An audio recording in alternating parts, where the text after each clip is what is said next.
So Gorringes are on view, this time for our sale on the 18th of December. Last Happy sale. Christmas and all that, jingle bells.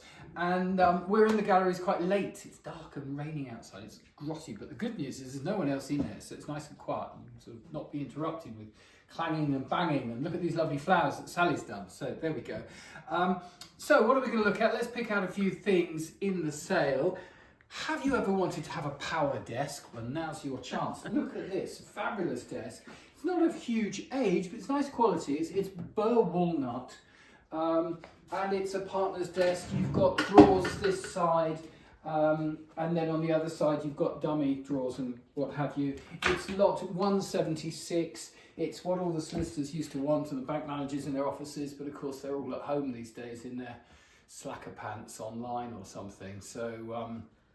But other people might like a power desk, and there's your chance. So there's a good start. Drifting backwards through the sale, trying to find some other things that are worthy of your attention. Lot 129, look at that. That's a pleasing enough walnut chest. Yes, it's had some alterations over the years, but it's still fun. Standing up here in the middle, lot 651, a Black Forest bear. Moderate proportions, but he's there ready to hold your gin and tonic for you or whatever else you'd like him to. And in front, what is this, we ask ourselves? It's very heavy, it's cast iron. It's a Great Western Railway signal post finial, allegedly. That's what we're saying. Anyway, it's lot 650, and I don't suppose many of you have got one of those, but you could have now. Still in furniture, lot 136, really nice oxidized plate to this classic sort of Regency convex wall mirror. Yes, it's a little dried out and flaky. There's a ball or two missing, but that lovely wear to the plate is what people will like. Something a bit different here, lot 155. Indian or perhaps even Sri Lankan, classic carved hardwood armchair. A few little losses and knocks, but quite elaborate. From a lovely apartment in Sussex Square from memory in Brighton, including this rather nice British Army print, which shows all the different regiments, or at least quite a lot of them, down, like that. A bit further down, please. A bit further down. Perfect. There we go. That's pretty classic. If you're into your militaria and all that sort of thing, then that should be for you. Lot 819 there. So there we go, an interesting mixture. We're not in the warehouse today because it's all locked up and it's dark, but I'm scared of the dark. But still in the furniture section, this is fun, isn't it? This is kind of like a shell carrier, lot 141. Painted leather, but that'd be one heck of a big shell, but nicely lined with a tin liner, so make a perfect sort of fire bucket or what have you. Quite fun, that. So what else have we got for you? Let's step backwards into the smalls. No, they're coming automatically. There we go, look at that, magic. So where am I going to go? I'm going around here. Here's something different. I'm trying to find different, not always the same. Painting of dinosaur. You're making a face, camera lady. You know, a T-Rex. Actually, I love the look of the kids. Yeah, Isn't it's that great fun, isn't Look. it? So we've called it modern British because it's not signed. There's nothing on the back. Well, there is something on the back. There's that on the back, but there's no signature or anything to tell us who done it. It's got a bit of a damage in it just to add to its charm. But lot 796 hasn't got a huge estimate, and it's great fun. So that's what we like here. Is a bit of fun, a bit of interest. Carrying on, there's a lot of Clarice Cliff in the sale, but it's the sort of high quality reproductions made by Wedgwood. And you'll see numerous lots scattered throughout, all in patterns that these days, if you came across these patterns in the actual original stuff, you'd be very, very pleased, because it's you know, some of these are very good patterns, but still great fun and nice for collectors, and you can buy in at a price point that is more affordable. I thought he was fun. Leon Dubryn, the artist. Basically, it is what it says. It's a oil of a man with a flat cap. Lot 775, just got a bit of character to it. This is sweet, from the little flat in Brighton. There we go, that's just a hand-coloured print. So it's a steel engraving, which has been then hand-coloured with watercolour.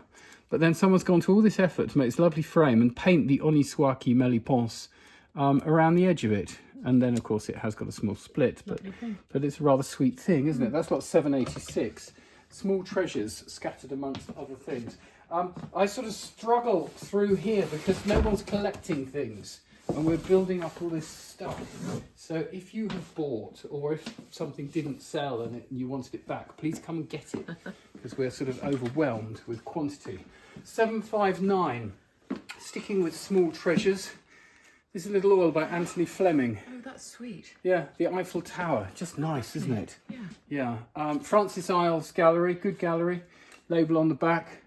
Not too big. Should have room on the wall for that. So another useful little piece, another gem. Carrying on down here, just the usual good mixture as ever. And I think that sort of sums it up.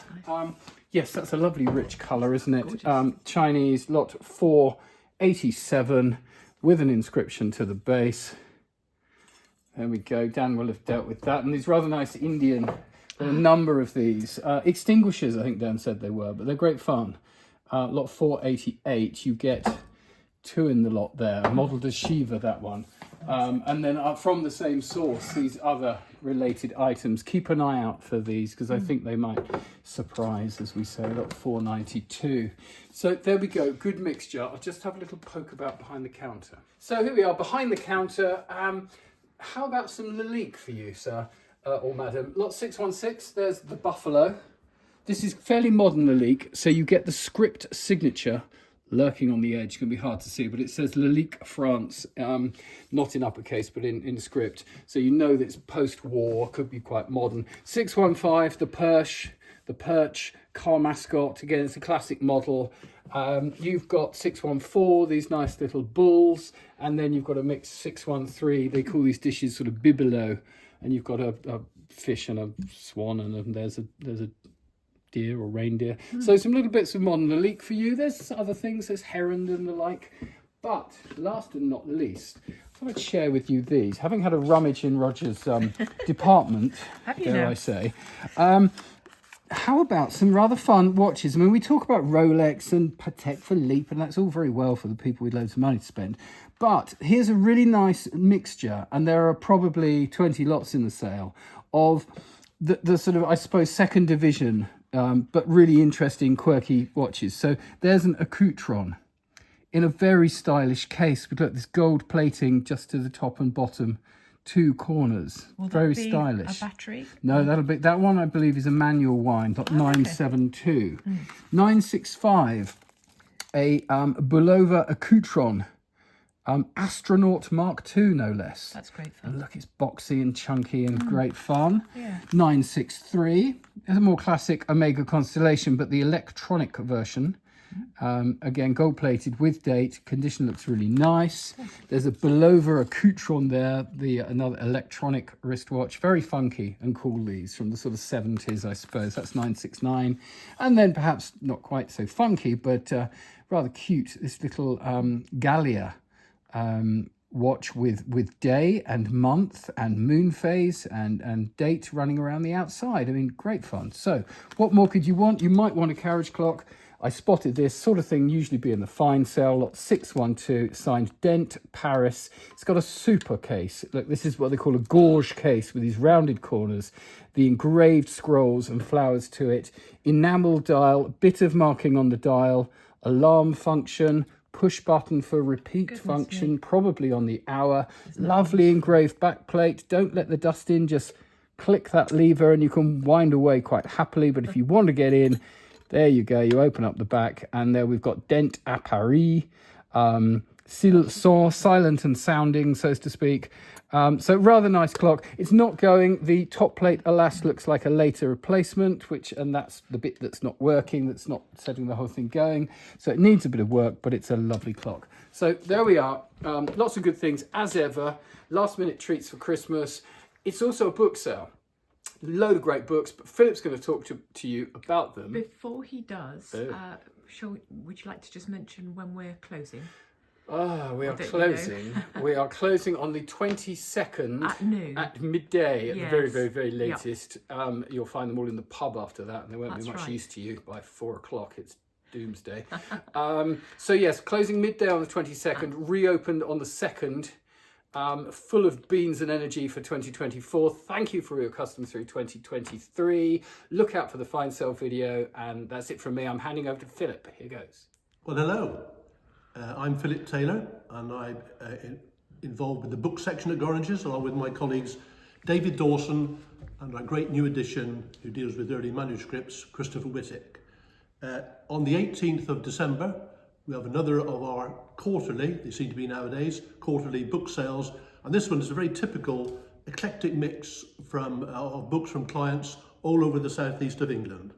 In particular, I've selected about half a dozen books to talk about, which are a little unusual perhaps. For one client in a village not far from Lewes, we have a collection of about 200 odd Edward Borden, the graphic artist and illustrator, related books. And I've just selected one of his particularly interesting books. This is his book with McKendrick, all to do with wallpaper. And in the book, there are various pull-outs for designs on wallpaper. You can see there, Samantha. And there's also comes with it a supplement which has got a further 4 designs for his wallpaper. Now, there we are. When I first spotted this book, I was a little alarmed at its condition on the front cover. As you will see, there appears to be some damp stains here. But I should not have worried, because this is exactly as Borden represented it. Maybe it's in an old cottage, and there are the damp stains that might have been in an old cottage, front and back. And indeed, these are printed on all of the books. And this is one of a rare set of the 40 produced in 19... Little pause there, I think. It was published with David McKendrick in 1989. We have an estimate on this book, I think, of £1,200 to £1,600. But do bear in mind there is at least another 40-50 lots of Borden-related books in the same sale. Moving on to something very different now. I very much enjoyed cataloguing these books. These are two little manuscript books, and they are the personal recollections of an actor called Leonard Shepherd, and he's writing this in 1939, and he's recounting his activity as a jobbing actor, working all over the country between 1895 and 1910. But it's very legibly written in his own hand, as you can see there, and profusely illustrated throughout, with some very, very accomplished watercolours in his own hand. It's a wonderful story about how he goes to America on 4 or 5 occasions and tours America, and in particular how he goes over to the west coast of America and meets a lot of the native Indians at the time. There's a lovely view there of Chinatown in San Francisco. It's a wonderful read, actually. I read the whole thing. It's very modestly priced, may I say, that lot at £200 to £300. And if you buy that, you'll find it a very enjoyable read. A client of ours in Eastbourne has been selling through us the last 3 or 4 years a collection of beautiful works, many illustrated by Rudolf Ackermann. And I went to see him recently, and he gave me a further collection of books by Ackermann. This is Ackermann's famous Microcosm of London, which includes some wonderful plates, colour plates, hand-coloured aquatinted plates. And there's one particularly interesting to us, of course, because there's a view there of Christie's Sailor in London in about 1815. So it's a 3-volume set. This is one of them. It's the original leather binding, but has been rebacked, and that's the set is in at £2,000 to £3,000. Moving on now to something a little nearer to today's date. This is the famous Jane Austen Pride and Prejudice Peacock edition. There we are, illustrated throughout with little line engravings. I think there's 160 of them by Hugh Thompson. This is the famous 1894 edition in this greeny blue cloth. And what's remarkable about this particular book is condition. It's in remarkable condition. It's been very, very slightly bumped top and bottom, but otherwise the binding is extremely good quality and in wonderful condition, as is the text throughout. The only possible downside might be the initial pages, the title page, which I think is very often the case. You are a little brown there on the frontispiece on the title page. Now these are very, very popular. We have it in at £800 to £1,200, but I suspect that the collectors will very much enjoy the condition of this book, and I expect it would do rather better. We also have a further edition of Jane Austen's Pride and Prejudice, and this one is the Richard Bentley edition of 1833, and this one it's in pretty good shape actually again. And then again a little discoloration on the title page and the front page, but that is very typical for this book at this date. This, of course, is part of a set of 5 of Richard Bentley productions by Jane Austen. The first printing of Austen's work after her own first editions. So that's in, it's been rebound, but rather well rebound, I think, and that's in at £800 to £1,000. Now, it's an interesting one, this one, only because of what it's lacking. This is James Hilton's Mr. Chips, which of course was turned into a film. It is Mr. Chips. And just commenting on this particular book, it's worth probably £250 to £300, but had it had its original dust jacket, it probably would have made closer to £800 to £1,000. That's a good example of the value of a dust jacket not being present, which is a shame. Now, moving slowly on now to, I think the star of the sale is, without doubt, this remarkable set of Charles Dickens's Great Expectations. It's a first edition. It's also in that first edition in 1861. The very first print run was around 1,000, was around 1,000 in fact, and pretty well all of that print run was taken up by the travelling library as set up and run by this man, James Moody. And there's James, and he set up these travelling libraries all around the country. There's an example one there. They were very much the place, the go-to place at the time, you know, serving tea and coffee and cakes and the latest books. In this particular case, the Great Expectations would have been very, very sought after indeed. It had previously been serialised in magazine form in the magazine all the year round, but here it is printed in 3 volumes. Now, first edition, first impression. Now, until I think relatively recently, it was assumed that in 1861 there was only 1 print run, but in fact it's now known, the scholars now know there are actually 5 print runs, but by a remarkable piece of detective work and analysing all the words in the book, and there are some 85,000 words in the book, and also analysing each particular letter and comma and hyphen in the book, of which there's some 830,000 to check through. The scholars have decided that the first edition must include certain particular peculiarities, and I've highlighted, there are too many to go through for me to explain that to you today, but I'll just show you one typical example. I've marked it here in volume 1. It's volume 1, and Sam, you'll have to do a little close-up here for me. It's volume 1, page 203, and what we're looking for here is on the 4th line. You'll see between the letters no 1, there's a little smudge of ink there. That smudge of ink there, little faint ink mark, does not appear in the further 4 editions of the book of 18 1861. And it's those little minuscule defects that pinpoint it, but also confirm it to be the rarity that it is. Now, it is very rare indeed. It doesn't have, unfortunately, its original binding. Many of these, I think, suffered during their times in Moody's travelling libraries.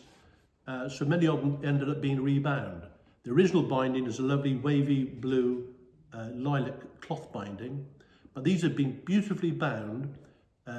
We don't know who bound it, but we do know that it was come through Charles Sawyer's establishment in London, because Charles Sawyer's has actually stamped it right down the bottom there. Very, very small to see there. And also on each volume, he's also has a little monogram at the back of the book there. So they were not binders. They didn't bind books, a bit like Hatchards and Sutherlands, but they obviously outsourced the binding elsewhere. But it makes a very wonderful set indeed. And we have it priced in at 15 to 20,000. It's a remarkable opportunity to acquire one of the rarest books by Charles Dickens. And here is the great man himself. And upon that, I will leave you to ponder. Our sale is on Monday, the 18th of December, and will have been on view on the previous Friday and Saturday morning. I hope to see you there.